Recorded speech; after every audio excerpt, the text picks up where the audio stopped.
Hello, नमस्कार and welcome to geography. हम लोग भारत के भूगोल को पढ़ रहे थे। भारत के भूगोल को पढ़ने के क्रम में भारत की जलवायु देखी हमने, कोपेन का जलवायु वर्गीकरण। उसी के अगले क्रम में, क्योंकि हम लोग कई बार ऐसा सोच लेते हैं कि हम लोग इसमें इंटर डिसिप्लिनरी स्टडी कर लें ताकि इसी के साथ साथ आपका एक और टॉपिक भी तैयार हो जाए। जैसे भारत की जलवायु जब हमने पढ़ी तो भारत में जलवायु परिवर्तन के संबंधित जो फैक्चुअल डिटेल्स है, कुछ बातें हैं या सरकार द्वारा किए गए कुछ प्रयास हैं, उनके बारे में भी हम लोग जान लें। तो उसी क्रम में अगला वीडियो है। इससे पहले वाले वीडियो में मैंने जलवायु परिवर्तन के संबंध में एक शॉर्ट वीडियो बनाया था। उसमें मैंने आपको उसके संबंध में सामान्य चर्चा की थी और सामान्य जानकारी देने का प्रयास किया था। आई होप आपने वो वीडियो देखा होगा। उसी के अगले क्रम में है भारत में जलवायु परिवर्तन से संबंधित कुछ जानकारी है। सबसे पहले तो ये मैं शेयर करना चाहूँगा इससे पहले कि भारतीय मौसम विज्ञान संस्थान, Indian institute of tropical metrology, इससे भी प्रश्न आ सकता है ये कहाँ है, तो ये पुणे में है, द्वारा जलवायु पूर्वानुमान मॉडल तैयार किया जाता है। प्रतियोगिता परीक्षाओं में प्रश्न आ जाए कि भारत के संबंध में जलवायु का पूर्वानुमान कौन तय करता है या पूर्वानुमान संबंधित मॉडल कौन तैयार करता है, तो IITM पुणे द्वारा तैयार किया जाता है, जो आने वाली शताब्दी में भारतीय उपमहाद्वीप पर वैश्विक तापमान के प्रभाव को समझने में मदद करेगा। अब जब हम लोग इसके मॉडल को देखते हैं तो उसमें प्रमुख बिंदु हैं कि इनके द्वारा विकसित जलवायु पूर्वानुमान मॉडल भारतीय उपमहाद्वीप पर वैश्विक तापमान के प्रभाव को दर्शाने वाला प्रथम राष्ट्रीय पूर्वानुमान मॉडल है। यह पूर्वानुमान मॉडल जलवायु परिवर्तन पर IPCC, अब ये IPCC क्या है, inter governmental panel on climate change है, अंतर सरकारी पैनल है ये जलवायु परिवर्तन पर। इसकी अगली रिपोर्ट जो वर्ष 2022 में तैयार होने की उम्मीद है, उसी का एक भाग है।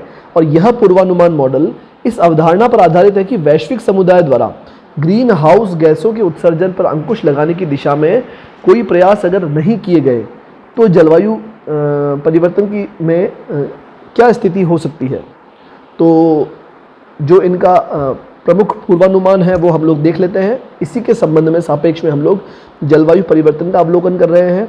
औसत तापमान में किस प्रकार की वृद्धि हो रही है, तो 1986 से 2015 के बीच में सबसे गर्म दिन में लगभग 0.63 डिग्री सेंटीग्रेड और सबसे ठंडे दिन में 0.40 डिग्री सेंटीग्रेड की निरंतर वृद्धि हो रही है। अब जब हम लोग इस वक्र को देखते हैं, इस कर्व को देखते हैं, इस ग्राफ को देखते हैं, तो इस तरफ यहाँ पर आपको दिखाएगा ग्लोबल टेम्परेचर और यहाँ पर आपको दिखाए हैं ईयर, वर्ष, ठीक है।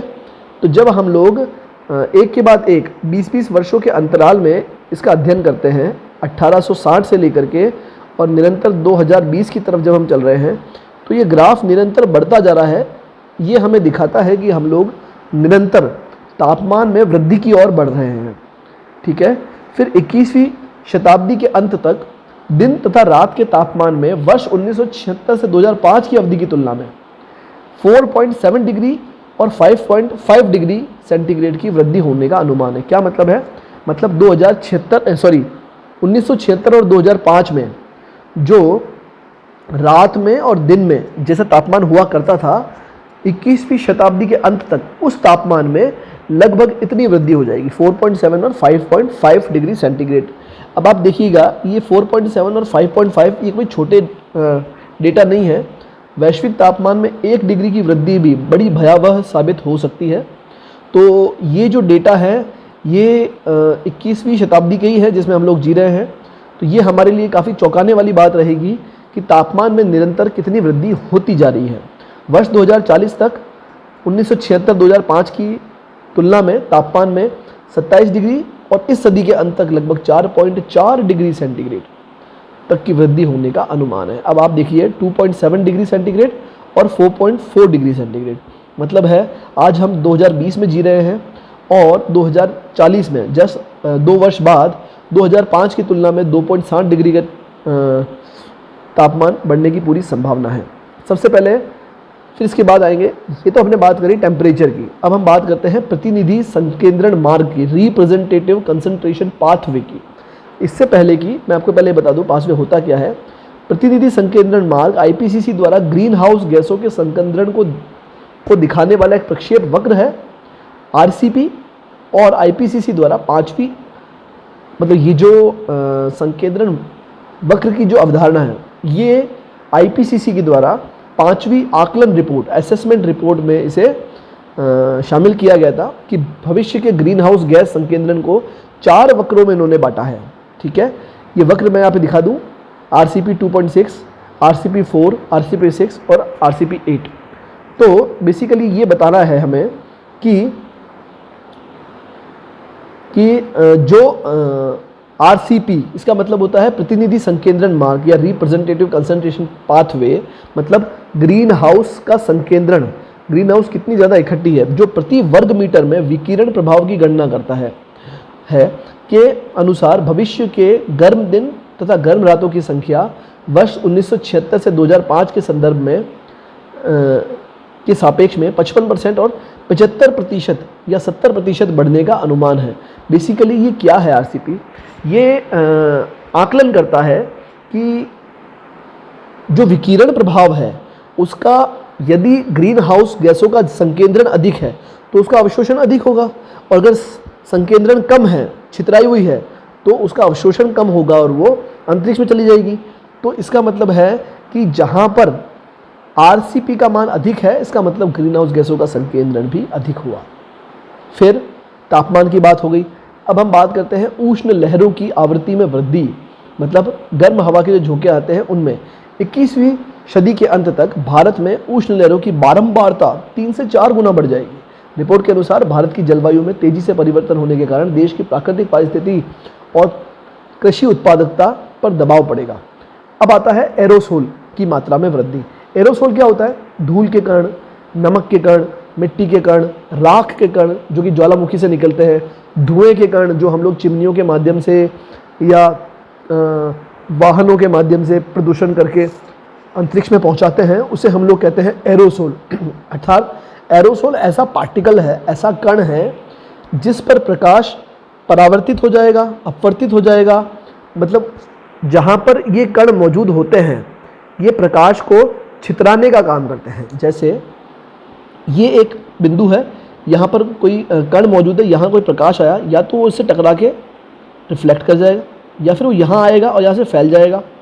तो कुल मिला के ये बता रहा है कि रिपोर्ट के अनुसार वायु में एरोसोल अर्थात कणिकीय पदार्थों की मात्रा में जीवाश्म ईंधन दहन, उर्वरकों के प्रयोग और प्राकृतिक परिणाम स्वरूप वृद्धि होती जा रही है। अब आप ये देखिएगा, ये इस फोटो में ज्वालामुखी क्रिया सॉल्ट सी, ये है आपका चिमनियों के द्वारा और मानव द्वारा विभिन्न प्रक्रियाओं के माध्यम से इस वायुमंडल में ये जो डॉट्स जो आपको दिखे हुए हैं, इस प्रकार के एरोसोल की मात्रा में वृद्धि की जा रही है। रिपोर्ट के अनुसार एरोसोल ऑप्टिकल डेप्थ में मौसम के साथ साथ परिवर्तनशीलता देखने को मिलती है और विशेष रूप से दिसंबर से मार्च के शुष्क महीनों के दौरान इनमें बहुत अधिक वृद्धि देखने को मिलती है। ठीक है, और ये हमारे इंडिया का मैप है जिसके अंदर आपको ये दिखाया जा रहा है कि एरोसोल डेप्थ, मतलब इन कणिकीय पदार्थों की मात्रा को जब हम लोग देख रहे हैं वो आप यहाँ से इस स्केल के माध्यम से पहचान सकते हैं। जहाँ पर ब्लू है वहाँ कम है, और जैसे जैसे ये येलो, ऑरेंज और ब्राउन और डार्क होता जा रहा है वैसे वैसे इसकी मात्रा में वृद्धि होती जा रही है। और इसमें हमने ये कुछ डेटा लिए हैं 2019 का, 2020 का और इसके आगे का। फिर अब हम लोग बात करें कि एरोसोल ऑप्टिकल जो डेप्थ है, तो इसमें ये कणिकीय पदार्थों तथा धुंध के कारण सौर किरणों की कमी को मापने का एक मापक है। मतलब धुंध के कारण और इन कणों के कारण सूर्य की जो किरणें आती है उसकी मात्रा में कमी हो जाती है। मतलब वायुमंडल में उपस्थित जो ये कणिकीय पदार्थ हैं, धूल के कण, धुएं के कण और विभिन्न प्रदूषण के माध्यम से वायुमंडल में पहुंचे हुए अनेक प्रकार के जो कणिकीय पदार्थ हैं वो प्रकाश को अवशोषित कर लेते हैं, विकिरणित कर लेते हैं या परावर्तित कर देते हैं। इससे सूर्य के प्रकाश में अप्रत्यक्ष और प्रत्यक्ष रूप से कमी देखने को मिलती है। क्लियर बात है। फिर जब हम लोग बात करेंगे वर्षा के प्रतिरूप में क्या बदलाव आया है, तो वर्षा के पैटर्न में हमें बहुत सारे बदलाव देखने को मिलते हैं। कई कई जगह इसकी तीव्रता में वृद्धि हुई है। और इनका जो अंतराल है उसमें कमी हुई है और कई कई जगह वृद्धि हुई है, और कई कई जगह हम लोग देखते हैं कि शुष्कता में वृद्धि हुई है। तो ये अप्रत्याशित रूप से वृद्धि अथवा कमी हमें कई जगहों पर देखने को मिल रही है। अरब सागर से उत्पन्न होने वाले अत्यधिक गंभीर चक्रवात भी निरंतर बढ़ते जा रहे हैं। सबसे इम्पोर्टेंट, समुद्र स्तर में वृद्धि। ये हम लोग जब भी ग्लोबल वार्मिंग या जलवायु परिवर्तन पढ़ते हैं तो ग्लेशियर का पिघलना और फलस्वरूप समुद्री जल स्तर में वृद्धि को हम लोग देखते हैं। तो ग्लेशियर के पिघलने तथा महासागरीय तापमान में वृद्धि से हिंद महासागर के स्तर में लगातार वृद्धि हो रही है।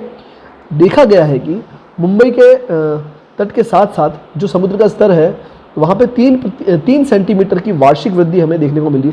वार्षिक नहीं कहा जाएगा कि प्रति दशक में 3 सेंटीमीटर की वृद्धि देखने को मिली है, जबकि कोलकाता के समीप लगभग 5 सेंटीमीटर के आसपास की वृद्धि हमें देखने को मिलती है। अब मैं आपसे ये बात करूं कि हमने भारतीय उपमहाद्वीप के संबंध में कुछ रिपोर्ट देखी, कुछ डेटा देखे, कुछ ग्राफ देखे। तो ये चीज़ें हमारे लिए क्यों आवश्यक है? तो जलवायु परिवर्तन एक ऐसा मुद्दा है जो किसी भी प्रतियोगिता परीक्षा के लिए सबसे ज़्यादा इम्पॉर्टेंट क्वेश्चंस रखने वाला मुद्दा है ये, और इस टॉपिक से आपके सबसे ज़्यादा प्रश्न आने की संभावना है। यदि आप किसी भी तरह का सब्जेक्टिव आंसर लिखते हैं तो उसमें आपको इस तरह के रिसेंटली हुए जो चेंजेस हैं, कि हम लोगों ने कोई प्रयास किया हो या कोई नई रिपोर्ट आई हो या ग्राफ के माध्यम से हमने कुछ बताया हो, तो इस तरह के डेटाज आपके लिए काफ़ी काम आ सकते हैं। नेक्स्ट वीडियो में हम लोग भारत के भूगोल के ही अगले टॉपिक की तरफ बढ़ेंगे। आप लोग इसी तरह से जुड़े रहिए। Thank you very much.